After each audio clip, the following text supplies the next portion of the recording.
ભગવાનની કથા કહેવા વાળો વક્તા વિરક્ત હોવો જોઈએ. પૈસા માટેથી જો કોઈ કથા કહેતો હોય ને તો પછી એની કથા શ્રોતાજનોના હૃદય સુધી પહોંચે નહીં, અસર ના કરે.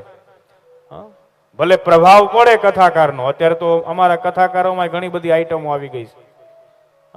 ચિત્ર વિચિત્ર બધાએ રંગબેરંગી કપડા પહેરીને બેસી જાય.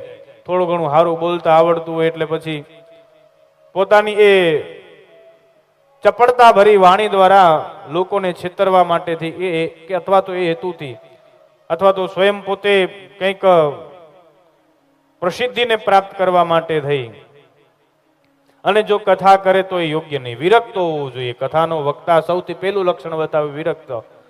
કોઈ પણ પ્રકારની ઈચ્છા વિના, ન પૈસા પ્રત્યેની લાલચ હોવી જોઈએ કે ન પ્રસિદ્ધિ પ્રાપ્ત કરવાનો મોહ હોવો જોઈએ વક્તાને.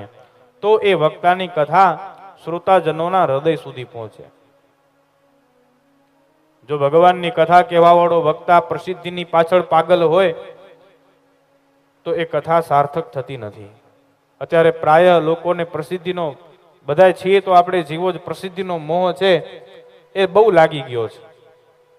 અમારા કથાકારો ઘણા એવી શરતો મૂકે કે અમારી કથામાં આ બધી વ્યવસ્થા હોવી જોઈએ, આવો મંચ હોવો જોઈએ, આવડો મોટો મંડપ હોવો જોઈએ. આવું થાય છે ઘણી જગ્યાએ.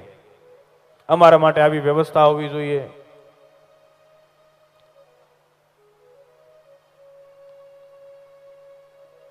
લાઈવ પ્રસારણ હોવું જોઈએ, ઘણા બધા લોકો જોડાવા જોઈએ, ઘણા બધા લોકોને મોટો ઉત્સવ કરવો જોઈએ. નામના પ્રસિદ્ધિ પ્રાપ્ત કરવા માટેથી જો આયોજન થાય તો યોગ્ય નહીં.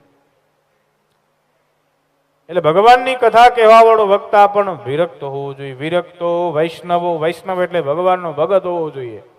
જેના હૃદયમાં ભક્તિ હશે ને પરમાત્મા પ્રત્યે, એ જ વ્યક્તિ બીજાના હૃદયમાં ભક્તિને જાગૃત કરી શકે. જ્યાં સુધી પૈસા અને પ્રસિદ્ધિનો મોહ છે ને ત્યાં સુધી હૃદયમાં ભક્તિ જાગે નહીં. ભક્તિનું પહેલું લક્ષણ છે કે હૃદય છે નિર્મળ બને. મહારાજ, ભક્તિ રે કરવી તેને રાંક થઈને રહેવું. મહારાજ,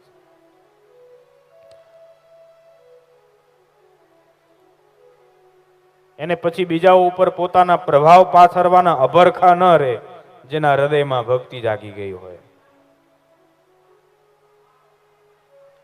ભગવાનની કથા કહેવા વાળો વક્તા ભગવાનનો ભક્ત હોવો જોઈએ. વિરક્તો વૈષ્ણવો વિપ્ર એટલે બ્રાહ્મણ હોવું જોઈએ. અત્યારે ઘણા બધા બ્રાહ્મણેતર લોકો પણ વ્યાસપીઠ ઉપર બિરાજમાન થઈ અને ભાગવત આદિ કથાઓ કહેવા લાગ્યા છે.